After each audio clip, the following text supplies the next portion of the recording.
Good morning.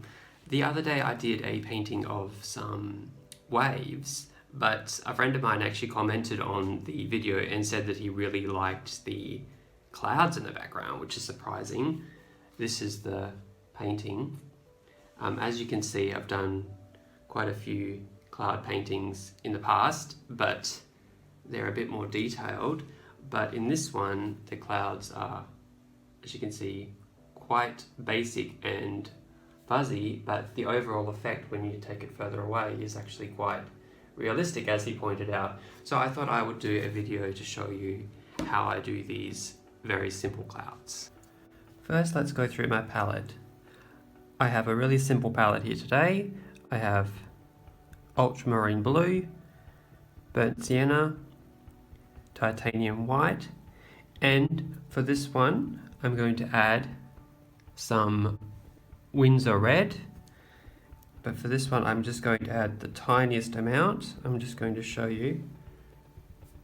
When I'm adding red to my palette, because I use such a small amount, I literally just kind of squeeze it and just dab on the extra, and that's usually enough for my painting.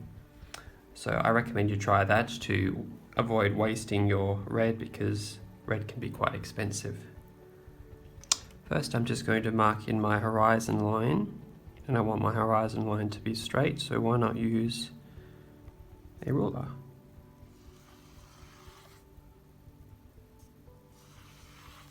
This is just an outline using burnt sienna, just so I can see where I want my horizon to be. The first thing I'm going to do is add in my sky. So the number one rule about sky, about making skies realistic, is to remember that the sky is always darker higher up and lighter the lower down you go. The reason for that is because the atmosphere is denser at the horizon, and therefore less light or less color is able to pass through the atmosphere. So I'm going to mix my sky with ultramarine blue, titanium white, and I'm going to add in just a little touch of burnt sienna to desaturate. The reason I want to desaturate my sky is because it's far away. So anything that's far away is going to be less, it's going to have less chroma in it. So to remove chroma, you need to add the complementary opposite of the color you're mixing. So the complementary opposite of blue is like an orangey color. So burnt sienna is quite close to orange. And just to make it fun, I'm going to use just 2 flat brushes for this painting again. So a larger one and a smaller one. I'm just dipping my larger flat brush into some of my liquid original medium, and I'm going to start with the darkest part of the sky first, because that's what my mix is, and I'm just going to mark in some random shapes to mark out my sky. One thing that is going to make a huge difference in this painting is actually just the fact that I'm painting on a toned canvas. So I've used burnt sienna to tone this canvas a few days ago, so it's already dry. But the benefit of doing this is that this burnt sienna or slightly orange color is actually showing through the little gaps in this blue. So just the fact that there are hints of orange there just brings this blue to life. So that's going to be a huge influence on this painting. Now I'm going to start adding some more titanium white to this mix to lighten it as I get closer to the horizon. So you can see the obvious advantage of starting with the darker colors first, because then all you need to do is add white to your mix and you don't actually have to worry about the rest. Because this is wet, I can blend these colors together gently with my still dry smaller brush just to make the transitions a little bit more subtle. So all I'm doing is just kind of blending it here.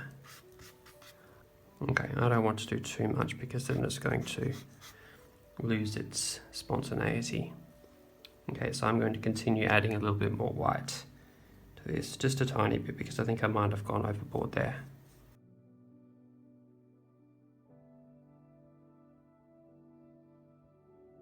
My clouds are going to be close to the horizon, so all I'm doing is just kind of putting a very, very small amount down here just to put some paint down, but I'm going to paint over the top of that. Okay, the next step is to add in the darker areas of my clouds. So for that one, I'm going to take some of this blue mix here. This is a slightly darker one. Maybe add a bit more pure blue, and I'm going to add in a little bit of my red. Now once again, because these clouds are far away, I want to desaturate this color, so I'm going to add just a touch of burnt sienna, and that avoids the clouds looking too purple. Now you can see when you compare this color to this color, this is the color of the sky there, how big a contrast there is. So this is actually going to look quite dark on the canvas. So I'm going to use my smaller brush for this bit, and I really want my clouds to be very, very understated in this, so I'm just going to put very small indications of clouds. So let's say the clouds are kind of off on the horizon, maybe like a storm coming in or something, and they're very far away and just very close to the horizon. So let's just dab in some areas of darker clouds there. Let's say there's kind of a big one over here, sun coming from here, so we'll make it kind of like that.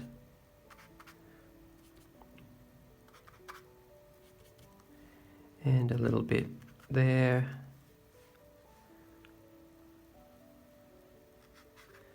And maybe another biggish one there. Now that you've put in your cloud shadows, it's time to add the highlights to the clouds. So I'm using white. And again, I want it to be desaturated, so I'm adding a tiny bit of burnt sienna. And I'm mixing it up right next to this purple because I do actually want a tiny bit of that to mix in.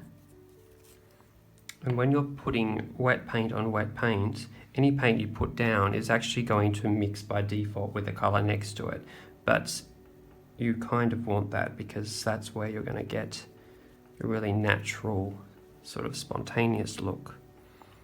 So let's put some highlights here.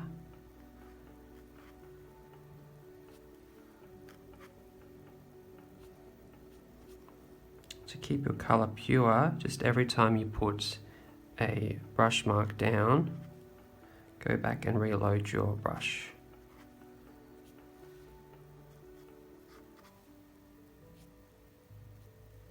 Or maybe we can have little bits kind of coming up.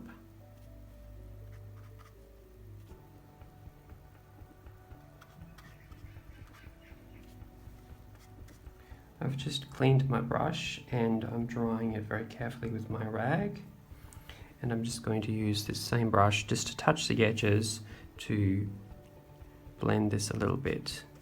And with each touch, I'm just wiping my brush clean again to avoid over blending.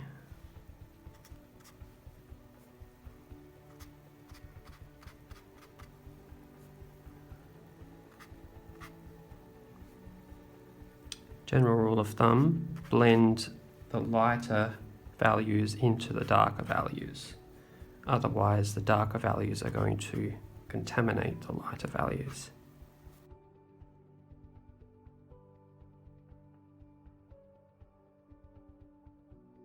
The aim of this painting is absolutely not detail, it's an impression. See how these little bits of colours are standing out quite strongly. So all I'm going to do is I'm just kind of very lightly flicking the edges here, which is blending it into the blue. Removing any kind of indication of brush marks, which is going to make it look much more realistic. And that's where you're going to get your fluffiness. And I've just decided I want to lighten a bit this higher atmosphere because I feel like it's too much contrast. So I'm just going to add a tiny bit of my lighter colour to the lower reaches, just very, very subtly reduce that intensity. So I'm just feathering over this with my bigger brush, maybe add a little bit more.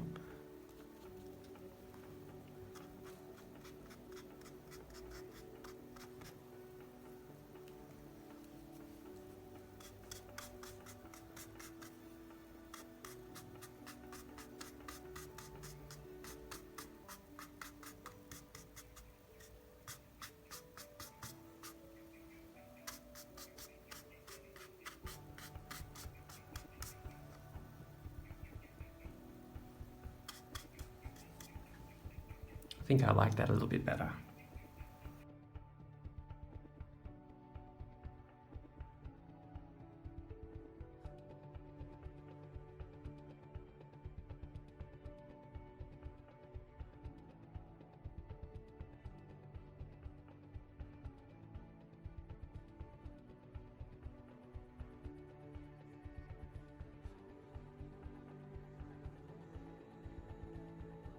So these simple clouds made for a really nice backdrop to this really simple little seascape that I came up with. So all I did was just blocked in a little bit of a sea with a couple of little seagulls, and that is more than enough to make a perfectly nice little painting.